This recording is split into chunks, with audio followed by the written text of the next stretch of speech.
From the East and the West, you've heard others, but now you've tuned into the best. This is a Prime Wave Media production.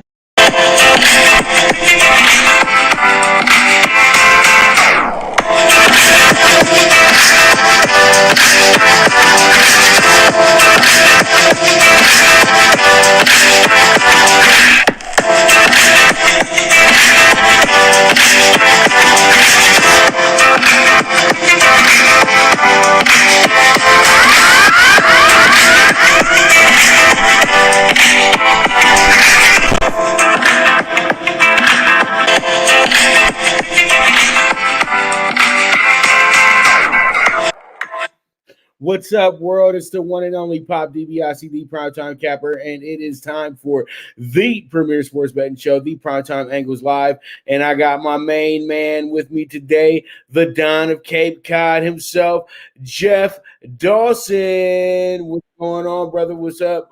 I hope you're feeling good, feeling great on this Thursday. What's up with you?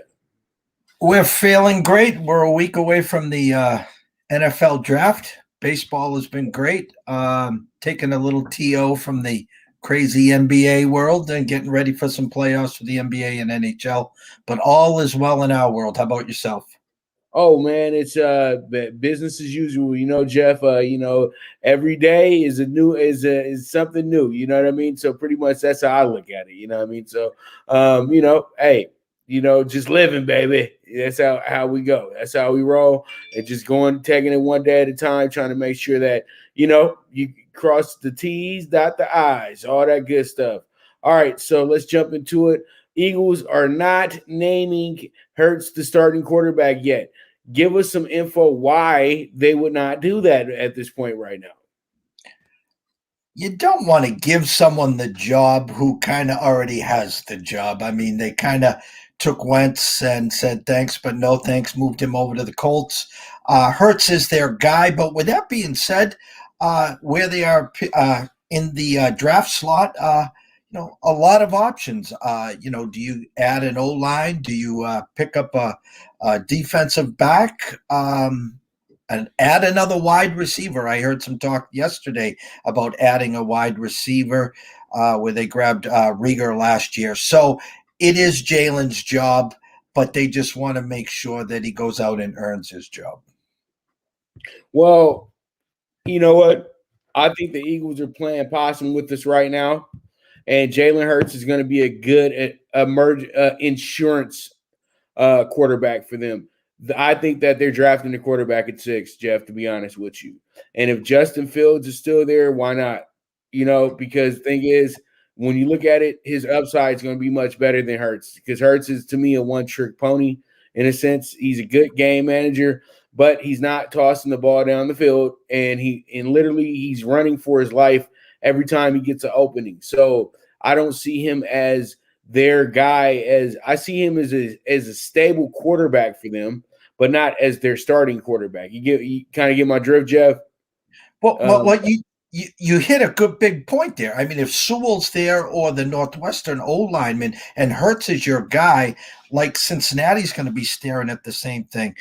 As much as you want to get Chase and give Burrows more opportunity and more weapons, well, if he can't stand upright, or if he's going to get hurt, or as you just said, Hurts running for his life, then why not land one of the 2 top O-linemen and then move from there? But I understand what you're saying. But if you do draft a Fields or a Lance at 6, now you're creating a big, if Jalen goes out there and stinks up the first 3 or 4 weeks, now it's let's bring in the next kid. So you're not giving him any assurance either. Right. And I just really feel like new coach, new quarterback. I know that Jalen Hurts was somebody that – I know why everybody likes Jalen Hurts, because he played at Alabama and he played at Oklahoma. Okay, and he was in your face a lot, but he was never a top-tier quarterback like that. He's a good backup. He's somebody who can get out there, play 4 or 5 really good games for you. And I think that's about it at the end of the day before you figure him out. But he's a good guy. He has a good attitude. He's a team player. He's a future coach in the NFL, in my opinion. And I give him that right there. But the Eagles not naming him the starting quarterback makes total sense at this point right now.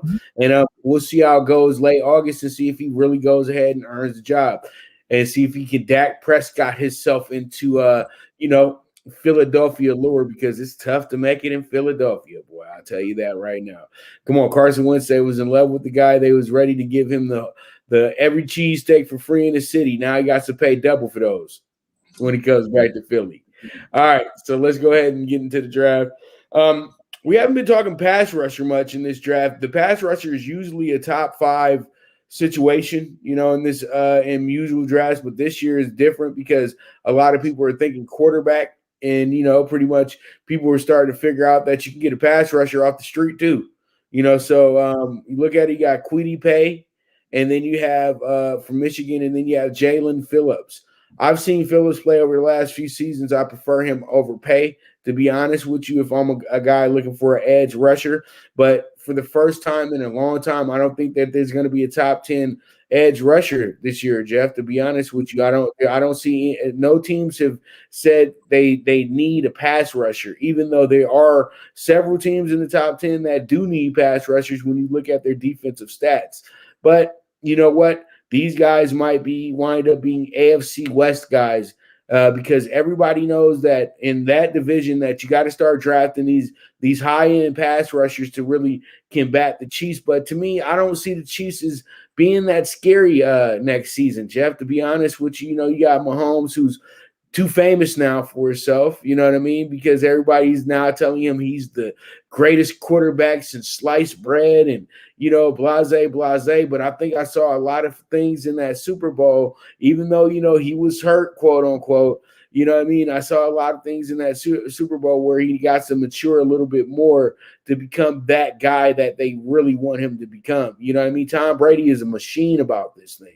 He's not goofing off. He's Tom Brady will talk after the fact. He's not talking before anything. You know what I mean? So pretty much when you look at this group right with these two right here, Michigan did not play well last season. Miami was a really good squad, and defense was their calling card as well too. Even though they did have a really speedy, versatile quarterback that was able to, get them some points, but the defense was able to hold it down for them until the end. They got blasted, by Clemson and teams like that, but it's okay. I think Phillips will wind up being the better pro here, and I think that they'll get an absolute gem when they draft this kid. What are your takes on these two players right here, Jeff? You were talking AFC West, and I'm hearing Chargers maybe linked to a edge rusher. I think one of our last shows together, you had talked about the Chiefs, and we were going over that Super Bowl. And you know what?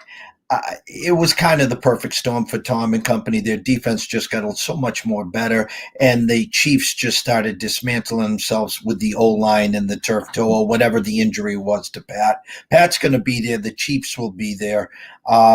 Comes to these two, again, it's quarterbacks, it's O-linemen, and it's Pitts. And then you start talking wide receivers in that 10 to 12 range and moving through the 20s. So these guys are going to slide like the linebacker from Penn State. It is a tough call. It is, what do you need and how do you value it? And can you slide down a couple picks and then pick up an extra draft pick or two and still get your guy? So these are the soft-spoken, quiet guys. And I do think they start to slide a little further back bumps. Yeah, and that's what a lot of people have to understand. The AFC West is going to be a much better division this year. It's not going to be Mahomes' world, because I think that the Raiders and other teams have kind of showed you guys how to kind of combat this thing. And if you're not scared, you won't get beat. That's the whole thing. I think that a lot of teams come into there with already overthinking the situation when they're playing the Chiefs. And sometimes, when you got a high-end offense, these high-end offenses don't last as long as they say that they will. The Patriots were good for a good 20 years because they were able to mix in both. I would say that the defense was ahead of the offense before the Patriots really started rolling as a dynasty. We can both agree on this, Jeff, that the defense was the reason why Tom Brady was so successful his first 5 seasons in the league. He was a game manager. It doesn't matter what you guys say about GOATs and all this good stuff.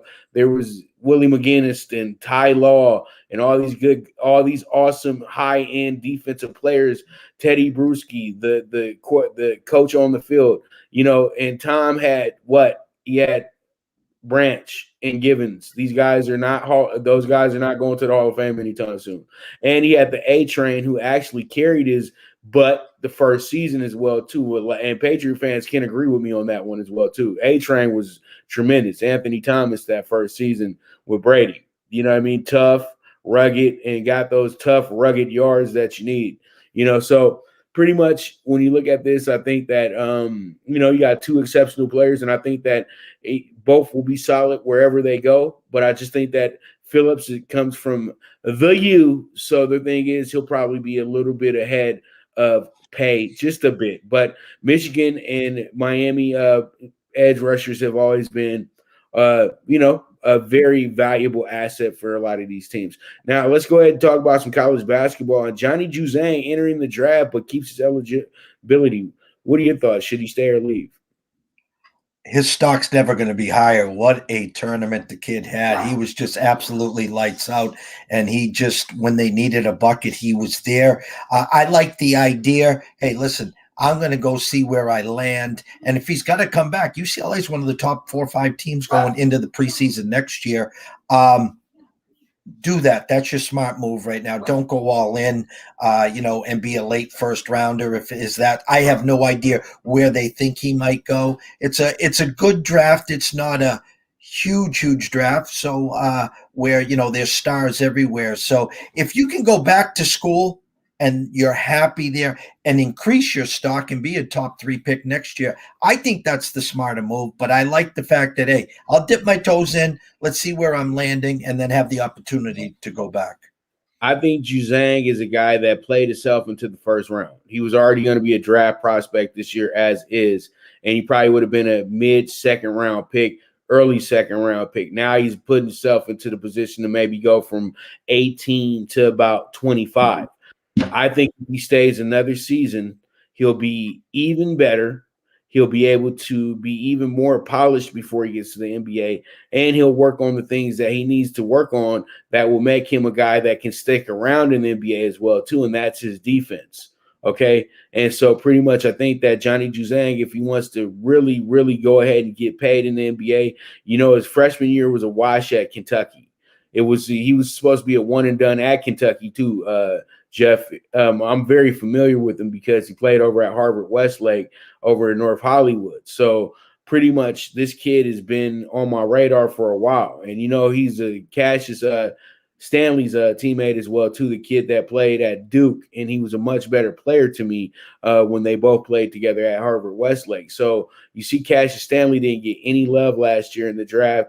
He went late in the second round, and he's playing in the G League for the Pacers right now. I don't want to see the same thing happen to Johnny because I feel like Johnny's an impact player right away in the NBA, but he has to wait a year. If he comes out now, he might be put into a situation where they're going to want to still keep developing him down in the G League. If he comes out next year, there is going to be no G League talks that he'll be a top 5 pick, and he'll be able to go somewhere with a good market as well too. He'll guys like this wind up on the Spurs or some team that's just not a big commercial team, and they'll be good, but they'll just be seen as solid players in the NBA. I think Juzang, the best bet for him is to stay another year and possibly help UCLA get a national championship this time around, because if you bring the whole gang back, I think that this will make him an even better leader, and this is going to be better for him moving forward in the NBA. In today's college basketball, it's reverted itself back to 30 years ago. It's okay to stay. It's okay. You got LeBron in the league. You got Giannis in the league. You got Steph Curry in the league. You got Devin Booker. When you start just looking at the talent and talent, none of these guys in college are as good as those players. No. Think about that, Jeff. And we've had years where we had guys in college who you knew were going to fit right into the superstar mode of things. These guys are meat and potatoes, solid players who will be role players. Everybody who's going to be in the NBA draft is not a stellar prospect. There's only one guy I can look at and say that he could be a stellar prospect. We talked about him yesterday, Evan Mobley. because he plays both ends of the floor, and he's the perfect basketball player. That's the guy you draw up in a laboratory, because the thing is, he has the length and he has the the toughness as well too that goes with it, and that can give you that player that can take you to the next level. Now, a lot of these other guys are the same exact player. You know what I mean? They're just ball heavy players that, pretty much 80% of the time I have to have the ball in my hand, and that's why they're considered the best players. And I think that we're back into the phase now where guys have to learn how to be team players again, and they're going to need college for more than just 1 year. Juzang kind of reminds me of what happened last year at UConn with Bouknight. He had all intentions to be one and done, got a little banged up early, didn't have a great, year, basically didn't even dip his toes in there. They told him, by the way, hey, kid, you need to come back. You need another year under your belt. And, his stock's rising. I've seen him go as high as, anywhere from 8, 9, 10 in the draft coming up this year. And he's already announced that he'll be in. Juzang, listen, his stock can only get better. And he made such a big name for himself in the tournament, in the fact that UCLA had such a great run. And the preseason top 3, top 5, listen, I've even seen him preseason number 1 already. So go back to school. You got Mick there. You got a great supporting cast. He might even be able to help recruit that one piece that they do need to dominate the Pac-12 and get a nice run for next year. And my last point, Westwood over Oklahoma City. That's all I can say. Westwood over San Antonio. You are right in the middle of smack dab money LA. Why not? Just spend another year. It's okay. You can still go to awesome pool parties and all that good stuff because you're right there in the mix of everything. Fresh Prince of Bel-Air type stuff. You know what I mean? So it is what it is. All right, so let's go ahead. State of the Lakers, Jeff. I know the Lakers, this is weird for you because this is usually just something I'm doing on my own, but state of the Lakers right now, real quick. And I hate to do this because I like to keep everything about the game, the sports, the players, all that good stuff, so people can understand and know exactly where they're going to go to with the money. But this is too funny not to talk about. I don't know if you heard about this, Jeff, but the Lakers had a catfish fan by the name of Vivian. And this girl literally was running around giving out great tweets on the Lakers and how to improve on the Lakers. And she was also a part of a podcast as well, too, with the guy by the name of, I think, James Toussaint or something of that nature. And they found out that they were all getting played by this girl for the last, I don't know, year or so.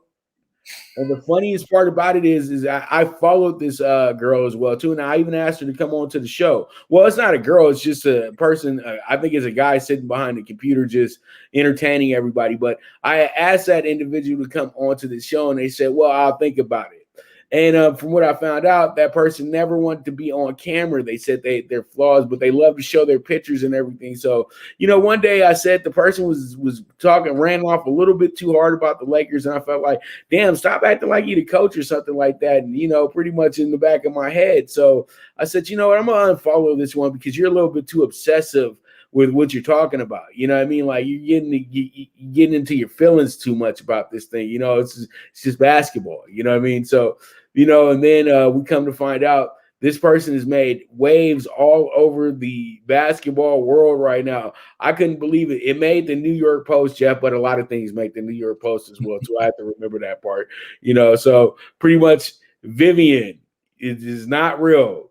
But what is real is Anthony Davis coming back tonight, and that's going to be huge. Anthony Davis coming back tonight puts the Lakers right behind the 8 ball once again.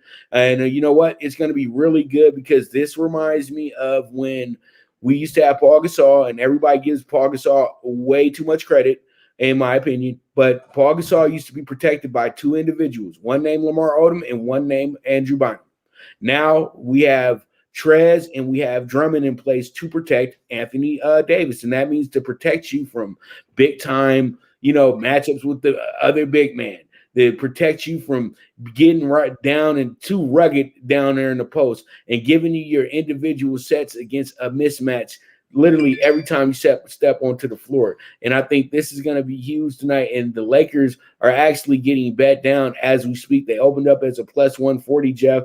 Now they're down to a 125. By the time we get to tip, they'll probably be at plus 115, plus 110, because a lot of people are starting to see that, when you get back certain players and you get back into certain situations, and everybody knows the Lakers aren't playing bad basketball right now. So pretty much the Lakers are all in on this game. If they didn't have AD coming back tonight, I think that the Mavericks would have been a big favorite tonight. But tonight, pretty much they get back AD, and I think AD is in store for a huge game. He owes it to us as well, too. What are your thoughts real quick? Yeah, they're sitting there, I think, fifth in the West right now. Some teams obviously ahead of them, some teams playing better basketball at this time. But we all know once the playoffs start, it's a whole new ball game. Now with the injury to Mitchell, you know what? The Lakers are built for the playoffs. We do know that. I mean, if you started the playoffs next Sunday and LeBron and AD were healthy, even though they're the fifth seed, they would still be the favorite in my eyes. So get them back, ease them in, get back into game shape. LeBron will do the same, and you guys will be fine. We know that. So it is what it is, as we like to say here, and we know deep down, most likely it will probably be Utah or Denver versus the Lakers, and the winner gets to go face Brooklyn or the Sixers, most likely in my eyes right now. Well, Denver's going to have to see the Lakers in the first round, because they're tangling right now. They're 3 games ahead, and they've won their last 8 out of 10, but that's not going to sustain because they don't have Jamal Murray. Now, I think what happens here is that the Lakers and Clippers will possibly get the face-off that we didn't get last year, because the Lakers would much rather match up with the Jazz in the second round than matching up with the Clippers or the Suns, in my opinion. And if you're going to match up with anybody, you much rather match up with the Suns. You want to say the Clippers for last, because the thing is, you just want to make it that much sweeter of a series victory as well, too. You know what I mean? So it is what it is at the end of the day, and that's going to make the most money for the NBA right now as well, too. Lakers versus Denver only made sense because Jamal Murray's great run throughout the playoffs and made those guys like the it team in the playoffs, right? But this year around, now everybody wants to get down to business. We played a fuller season. Everybody's been back at home lately. And you know what? Don't nobody feel like doing all that traveling. So I think an LA on LA conference final is very possible. But it's up to the Clippers to get there, though, because the Lakers actually have made the path much easier for themselves to get to the finals, in my opinion. Agreed. And then, like I said, I was talking Mitchell being banged up, and Murray was the name also that I was trying to say. That's such a huge loss, and it just takes a big cog away from them, and actually, kind of helps you out. So I think you're all set there in that first round. So. But they still got the Jokic. Yeah, exactly. Very, very good player, and you know what? He better get some. He's going to get some MVP votes this year, and rightfully so, in my opinion, as well too. All right, so here we are. We got ourselves a very, very, very good player of the night last night, and that's Julius Randle, former Laker. And Julius Randle had himself a night last night. He had 40 points, 11 rebounds, 6 assists. He was absolutely incredible last night. He had himself a game, Jeff. I'm telling you, that boy had himself a game. And so pretty much, much kudos to him. And I really do feel like, pretty much that guy, all in all, he's playing some great basketball at this point. My bad. But I don't think we have any graphics on him right now. But Julius Randle was great last night, man, and much props to him on getting that done last night. So pretty much up to is we'll go ahead and let's go to our commercial, because let's go to our commercial. I'm confusing myself. So pretty much let's get to it. HatClub.com. You guys go ahead and get your 50%, get your 10% off on your $50 order or better. Once again, that's HatClub.com. And pretty much you guys can go ahead and get yourself situated and get yourself some good drip there at HatClub.com. With that, we will be back with the premier sports betting show, the Primetime Angles Live. Good News Only Racing Club, led by the legendary Doug O'Neill, the trainer of 2 Kentucky Derby winners, and I'll have another in Nyquist. Also trained 2-time Breeders' Cup champ Golden Sense, who are just a part of a long list of thoroughbred champions trained by Doug O'Neill. The Good News Only Racing Club has a young core of horses to look out for in Dennis's Celery, Irish Heatwave, and Notre Dame, just to name a few. Win the day every day with the Good News Only Racing Club, a proud sponsor of the NFL Bet Exchange. From the East and the West, you've heard others, but now you've tuned into the best. This is a Prime Wave Media production.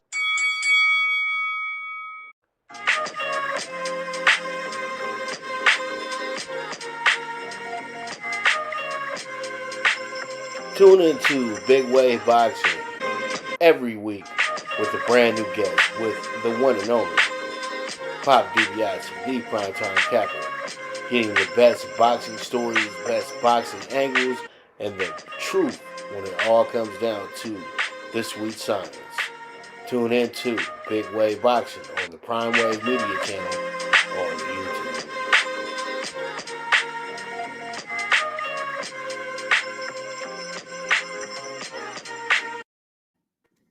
All right, we are back, and it is time to get into Blue Crew Daily. And pretty much they are starting a big series today against the Padres. And I think that this is going to be pretty big, pretty huge in itself, because you got 2 teams here that are going to be going at it very, very nicely. So pretty much you have yourself a 4-game series here at the Ravine, and pretty much things should be working itself out, because you got some of your best pitchers going in this group as well. Tonight you have is Bauer going? No, it's not Bauer going tonight, but Bueller versus Weathers. Bueller. Yeah, we got Bueller going tonight. Bueller seen as the future ace of the Dodgers and everything like that, even though I think Julio Urias might have some say in that as well too. But all in all, let's think about today. They're not the aces yet, but they are some exceptional pitchers. And I think tonight Bueller should be pretty good. But this is a trap spot for the Dodgers as well too, because they just lost to the Padres on Sunday. So, pretty much this is going to be a back and forth series all year long. It's going to be a war. It's going to be a real war between the 2 teams that you need to the 5 freeway series, as I like to call it, because you got to take the 5 to get to San Diego. So pretty much, man, it's going to be pretty good, because both these teams bus ride up here as well too. So I know there's a lot of camaraderie going on in those trips. So tonight I think the Dodgers need to be on the lookout. But if they drop this game, don't panic or anything like that. It's a very, very long series. I honestly expect a split between these 2 teams, but the Dodgers, as you know, Jeff, they're playing exceptional baseball right now. I literally say it every single day on this show. I hate to keep repeating myself, but tonight it could be a game where they're going to get into a little bit of trouble. It's so funny you say that. We released 2 games this afternoon and this evening, and one going on right now, tied up 2-2 in the 8th. And we released this game, and there's a lot of reasons why we think that, as you stated, it's a great spot for the Padres. Number one, Dodgers coming back home finally after a nice little road trip. And number 2, Padres, this game opened at 175 overnight and is now dipped to around 170 or 165. We're seeing some reverse line movement and some sharper play. It's a 70-30 split on the money's coming in on the on your Blue Crew here, but yet the line is dropping and going the wrong way. We like to call this reverse line movement, and we jumped all over the Padres plus the 155. So anyone listening here today, getting a free VIP play from East Coast Sports, and we are on the Padres to win outright today. And look at that, Padres outright, dog world. All right, let's go ahead and get to these baseball games. We got the Yankees at the Indians today. They're opening up their series. The Indians had to postpone yesterday due to weather, so hopefully we'll get this game going today as well, too. Indians coming in as a 115 favorite today, and the Yankees are a 105. So pretty much both teams are in the minus, so this means that it's going to be a 50-50 split. It's over under 8 runs as well, too. So when you look at this game, you have yourself Cavelli on the mound for the Indians, and then you have the Yankees with Diego German. So pretty much when you look at this one, I have to say to myself, I think what you have to do here, honestly, is look at it and tell yourself that the Yankees are struggling right now. And one place they always really struggle at a lot, when especially early in the season, and a team like to struggle against during the regular season, the Cleveland Indians. You know, the old rivals from years and years past. But still, I think that the Indians will be good money for us today, Jeff. And I think that you can go out on a limb and put a spread bet out here on these guys and actually make you some money in this game as well, too. So that's what I'm looking at. I think that's the best investment here. What are you thinking here, Jeff? You know, everyone talks about a 7-month marathon in the MLB. We're 3 weeks in today. The Yankees are already 5 games back and playing horrendous. Their offense is still in Florida somewhere because they haven't brought that back to the Bronx. Maybe they needed to get away from the home field. And then Cleveland's a great spot for them because offensively they're struggling as well. Is everyone betting on the come for the Yankees to break out of this slump? Slight lean, like you said, Indians. But, you know, again, you could go to the bathroom, grab a cold one in the fridge and come back and the Yankees put up a crooked number. Tough spot here. Slight lean to the Tribe, but it would be a no play for us. All right. So there it is. Jeff said that this is a pass on by in the casino, but you know it won't be. But you know, it is what it is. This is one of them high betting games. You can see somebody going up in there. Oh, I need the Yankees bad today. Yankees got a lot of fans, man, in Vegas. So pretty much you have the Mariners at the Red Sox, and the Mariners are the hottest team nobody's talking about at this point right now. Mariners right now are top of the AL West. They're playing really good baseball right now, and they're playing fun baseball as well too. So the funner it gets, the better they'll probably get as well too. And Boston is a good place to go ahead and get to really evaluate where your team is at. If you can go to Boston and dominate, that means that you're in good hands. And I think that they can do that today as the dog too. But at the end of the day, it doesn't really matter in this spot. They got Nick Pivetta on the mound for the Red Sox, who's a so-so pitcher. Justin Dunn is decent. So when I look at this matchup, I think the Mariners are going to have themselves a day at Fenway today. So they are going to be my dog of the day today. What are your thoughts on this one, Jeff? It's cold out here. It's windy out here. I'm about an hour from friendly Fenway. We send out 2 emails to our email clients that we have on Thursday and Sundays with what we call as a freebie. And when I was writing this up last night around 11:30, we sent out the over 9 in this game. It is now 9.5, as you have posted right here. Other than the Oakland A's, you are correct. The Mariners are the hottest team in the American League. Like what they've done, they, like the Red Sox, have flown under the radar. They're scoring a lot of runs. Their starting pitching has been great, and their back end has held up. Same as the Red Sox. Red Sox 12-7, I think now. They were 12-6 before last night's loss to the Jays. Good game. It's going to be a fun game. We're hoping for a lot of runs scored, and you're rooting for the Mariners. I'm rooting for the over, so let's go have some fun. Let's have some fun. Mighty good time. Hey. All right, so we'll move on. We got the Mets and the Cubs, and I know my white viewers are like, Mets and Cubs again, Pop, but you know what? They're the only teams want to play in the afternoon. So, you know, Mets at the Cubs, and we have ourselves another really good one here with these spot. And pretty much you got this Mets team that's coming in here -110, Cubs are -110 as well, too. Over under a 9.5 going on in this game. I think today, though, you look at the starters in this spot, and I know a lot of people will probably overlook this game and say, you know what, these guys are probably going to get hit. I'm thinking in a reverse idea somewhat in this right here. I think that you scoreboard watch here, but you bet for the under here because 9.5 runs is a lot of runs to get to with this cold weather back east. So I think that today will wind up just being an under game here, and that's what I'm circling here for this one as well, too. Jeff, real quick, what are your thoughts? We were on the Mets last night, and if you just looked at the box score, you'd say, "Geez, nice play there." But if you were following the game, or followed it closely, the Mets had 4 errors last night, 3 in 1 inning. They held the lead early, and then they gave up 6 in 1 inning because of the 3 errors.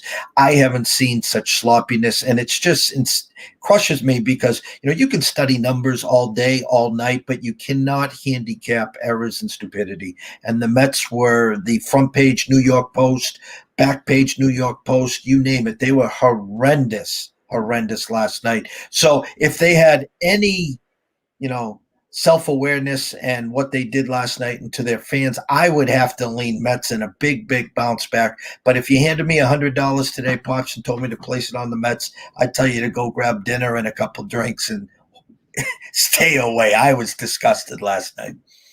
Well, there it is, and that's why I said scoreboard watch, because the Cubs are not much better. So pretty much it is what it is at the end of the day. All right, we move on. We got ourselves a divisional game with the Astros, with the Angels and the Astros, and the Angels coming in here even money, dog, and then we got the Astros at -125. Once again, this is saying that the lines makers are saying we don't know how to make our mind up here, so we're in a 50-50 split this thing. So if you chase some money, chase the Angels. If you want to feel comfortable and insured, you play the Astros, right? So pretty much what I'm looking at is an over-under of 8.5 here in this spot. I think what happens here is that you have 2 teams that need to catch the Mariners right now. So pretty much, the Angels are playing much better than most expected, but I expected them to be a decent team this year. So, you look at this one and I tell myself, okay, you have the Angels willing out Alex Cobb, who's 4.63 ERA against Christian Javier, who's 2.08 ERA. Okay? And pretty much Cobb is winning it in the strikeout situation, but the Angels' batting average is very good this year. They're batting 266 overall as a team, and they are slugging 446 as a team as well, too. So you factor that in, and they just got swept by the Rangers as well, too. This team needs to get some motivation. I think that motivation can happen tonight, but they got to step it up big time. But I think at the end of the day, though, you can't oversell this game and overthink this game. So I think best bet for all of us is just to say, okay, over 9. I think that you got 2 pitchers there that you say, okay, they should be dueling today. But you know what? It's kind of cold and drafty right now in LA. In Orange County will probably be exactly the same. But I think that the hitting will occur tonight and the Big A. So pretty much there it is. That's what I like right there, Jeff. What are you thinking? Angels go right into that same philosophy as we were talking about with the Mariners and Red Sox, teams playing above expectations, and where the Astros fit in with the Yankees, and they're just playing, real bad baseball. They are banged up, have a few injuries, and they've had COVID along the way the first 3 weeks. I think it's a game where the Astros coming off a road trip. Again, like your Dodgers. So it's kind of one of those tough ones. I'm hearing a lot of people jumping in on the Angels. They were plus 115 at one point this morning, now all the way down to a plus 105 or 100. I would lean Angels, but again, it's a spot where the Houston needs to wake up and start playing some better baseball. So I like the value on the Angels if you got it early at that 115, 110, even 105. It's a coin flip, but I like the plus money here. All right. So we'll move on, and we have ourselves the Marlins and the Giants tonight. Big one here. I think the Marlins and the Giants, this one is going to be a good game here. This one is going to wind up being a 125 money line for the Marlins tonight, and the Giants coming in here as a favorite. And the Giants are playing decent this season as well, too. But you know what? The Marlins are a type of team, they just keep coming along, you know what I mean? And it's like they played really well yesterday. So that's why I say that, you know what, you can't just overlook these guys today in a sense, because they're gonna bring it. But I think though, at the end of the day, though, the Giants are playing really good at home. and it's hard not to go with the Giants here in this spot. I think that they have a bit of they have the more seasoned pitcher here. I don't know much about Daniel Castano, but I know Aaron Sanchez is decent. Aaron Sanchez is actually having a pretty decent start to the season as well, too. And I think that this will be very good for him as well moving forward. So we're going to see how it shakes out, see how it goes. But all in all, though, I think that this one will be a very, very fun game. But I would say if whatever you're doing here, money line, whoever you like. But I think that you spend a little bit of extra money. I think the Giants are going to be your best bet here. But we'll see how it shakes out. I agree. The Giants have been playing great ball all 3 weeks. The Marlins started slow the first 7 to 10 days. Their bats have picked up. Marlins playing some decent ball. They are a little banged up as well. But I, too, agree with you, San Fran back home. The only problem with San Fran is their back end. And if you catch them on the right night and Jake McGee can get in there and give you a nice 1, 2, 3, you're fine. It's when you need the Giants need that extra, whether it's late 6th, 7th, and 8th inning to get to that back end. So tough number, minus 150, a little steep for us. But if I had to lean, I do like the Giants here, and I do expect them to win. All right. There it is. That's gonna be a wrap on our MLB games right there, and pretty much we have ourselves a very good, pretty much a very good little conversation here, Jeff. Everything working out, and pretty much a thank you so much for coming on in today. Any parting words before I let you go? Great. Again, trying to get us back to that Monday, Tuesday ritual, but hey, Thursday is closer to the weekend. If you're not following us, go on to as Pops would like to say, the Twitter, and follow us at EC Sports Invest. We will follow you right back. You can direct message us, and we'll answer any questions that you might have. Check out our website at www.eastcoastsportsinvestors.com. Or if you have an email and you question with us and want to send us an email, send it to eastcoastsportsinvestors@gmail.com. As always, Pops, blessed, honored to be a part. Look forward to next week getting back on as we get closer to the draft, and we'll get our weekly show hopefully more in sequence with you early in the week. All right, and you already know, man, you better have your top 10 ready for me next week, Jeff. Your mock draft. We'll do, Mike. We'll do. Because I know you give Mel all of his. I know you give Mel much advice on the way up. Mel's got me on speed dial. Yeah, you already know. All right, so you guys already know. You guys check out Paramount Plus. Very, very good streaming app that we have here, and I think that you guys will be very satisfied with it as well too. Use the promo code VSX, and you guys can access some pretty good deals there. It's going to be $9.95 a month for you. You can also access a deal where you only pay $49.95 for the whole year. So you guys check it out. There's some really great shows on Paramount Plus and some really great content as well too. So you guys don't miss Paramount Plus. All right, with that, we will be right back. This is the premier sports betting show, the Primetime Angles Live. The Viget app, where social media meets sports betting. Get the latest line movements in all major sports. Track your daily bets, daily contests, the NFL over-under contest that pays out $10K in cash prizes. This is a cutting-edge app that helps betting be easy. Sign up with the reference code POPDBIC and you will be able to watch my daily show, The Primetime Angles, as a resource to building that bankroll.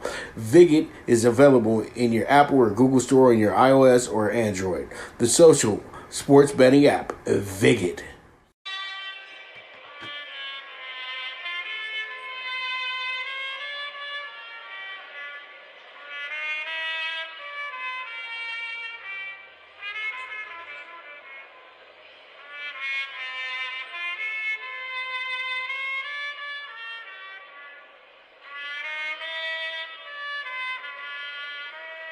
From the East and the West, you've heard others, but now you've tuned into the best.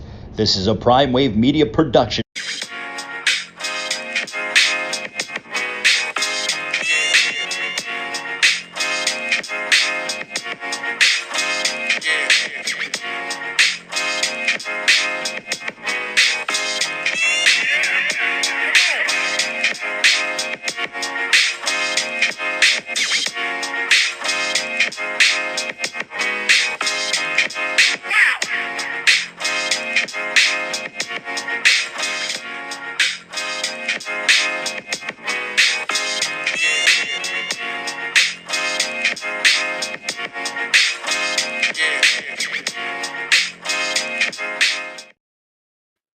What's up? What's up? We are back, and let's go ahead and jump into the NBA real quick. And we have up first is the Suns at the Celtics, and this should be a good game right here. You got the Suns coming in here as a slight favorite. They had a good win last night against the Suns as well. I mean, against the Sixers as well too. So tonight they're looking to double up a bit. They are right now playing some of the best basketball in the league still. And this team is actually 9-2 in the month of April. So, pretty much coming in here trying to finish up their business. And, the Celtics have just got their six-game winning streak snapped the other night against the Bulls. But all in all, this month, they're 8-2. So this is a matchup between two of the hottest teams in the league. And we'll see how it shakes out, see how it goes. Will Tatum have a big night? Will Booker have a big night? We all have to remember this is where Booker scored his 70 at. So here we are, another good game between the Suns and the Celtics, two teams that, have some very exciting players. So we should have a very exciting game. So let's see how it shakes out, see how it goes. We move forward from there. All right, we have our next game is going to be the 76ers at the Bucks. The 76ers coming in here as a 8-point dog. Tonight, they are going to be a little short-handed. They've dropped their last two in a row after, going on a nice little streak. Before that, they had won 4 in a row, and they are actually 7-4 in the month of April. And then you have the Bucks who dropped their last two. Actually, they were beat by Phoenix and Memphis back-to-back.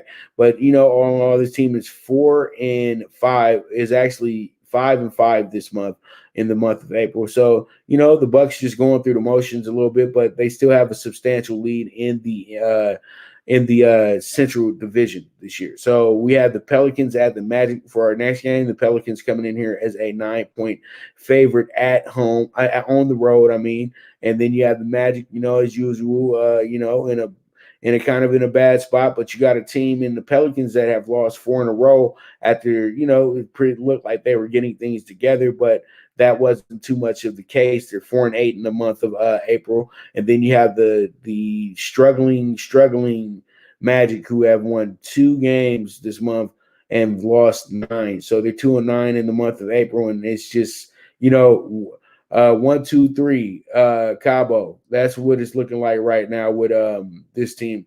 So pretty much that's your game for tonight. And I think that the Pelicans should be good here. So we have ourselves a pretty good spot here. Next game, we got the Pistons at the Spurs. And the Pistons at the Spurs is another under the radar game. Is going to be one of those boring games tonight. You got a Pistons team that's struggling, but what's new? The Pistons have won 5 games this month. They've wound up actually losing 7. So, it's not as bad as it looks, but, pretty much they're alternating wins and losses this month a lot. So we'll see how it goes, see how it shakes out. You got the Spurs who come in here, pretty much under the radar, middle of the road right now, 4 wins to their 8 losses this month. So, that team is still chasing some that final playoff spot, but it's going to be difficult with the way that things are setting up now here in the stretch drive of the NBA season. And then we go to our final game of the night, which is going to be the Hornets and the Bulls. And the Hornets and the Bulls is going to be pretty good. Well, the Lakers are the final game of the night, but the Hornets and the Bulls are the final game I'm previewing. And, this one's a toss-up as well. You got a Bulls team that's a slight favorite tonight. The Bulls seem to be playing better basketball. They got a big win the other night against the Celtics, as I said before. You have the Hornets waiting on LaMelo to get back. This team has won 4 games and lost 7 this month. So pretty much, they've dropped actually their last 5 out of 6 as well, too. But they're going to have to get it together if they're going to make the playoffs this year. So pretty much they're waiting on LaMelo to get here, but this will be a big win for them tonight as well, too, if they're able to pull it off. And then you have a Bulls team that did lose last night to the Cavaliers by 16.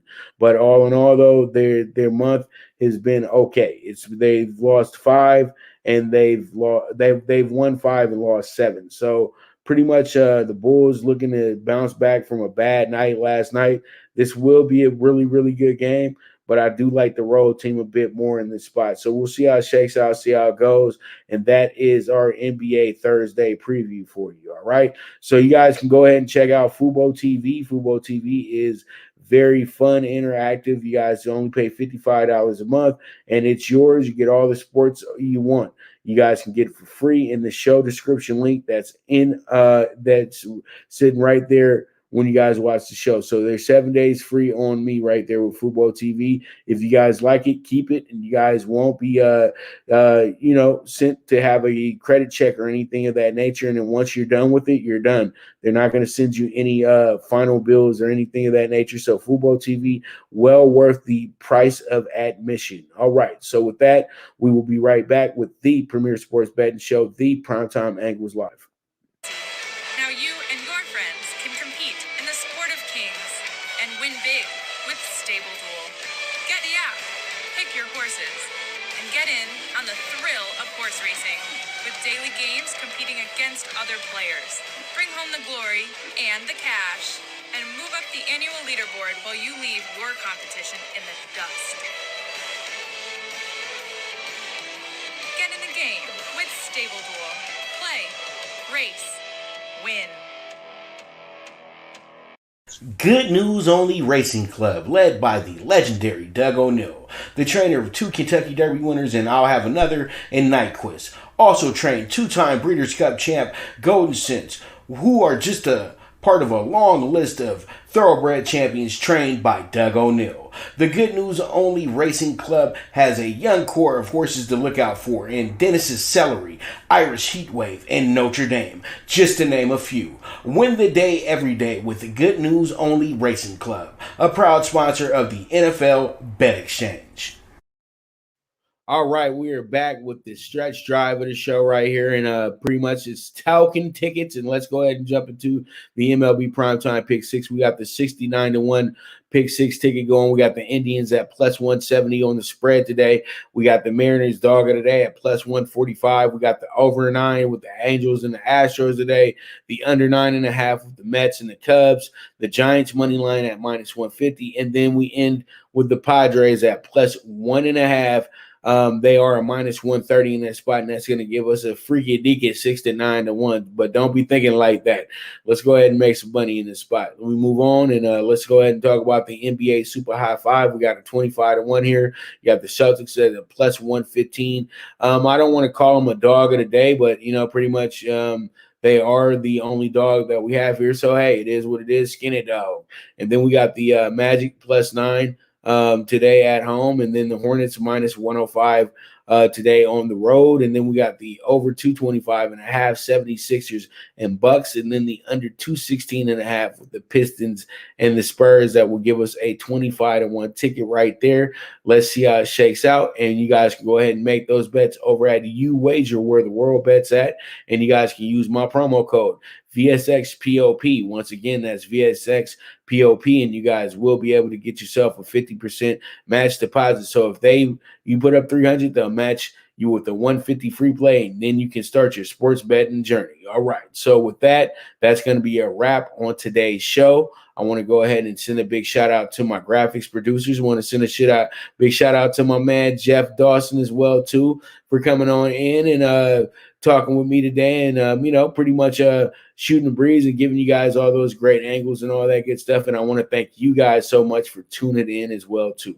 As I always say, bet with your head, not with your heart. The movement is moving, and this is the premier sports betting show, the Primetime Angles Live, and I'm your host, the one and only Pop DiBiase, the Primetime Capper, and I am gone.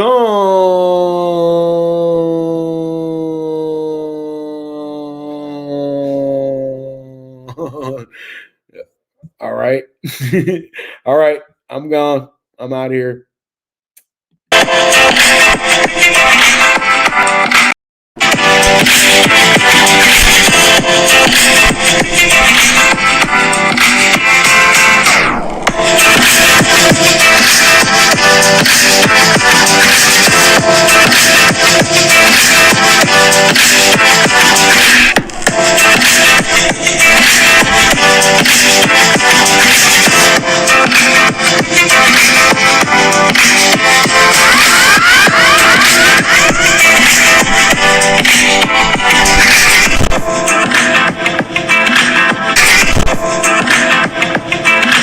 From the East and the West, you've heard others, but now you've tuned into the best. This is a Prime Wave Media production.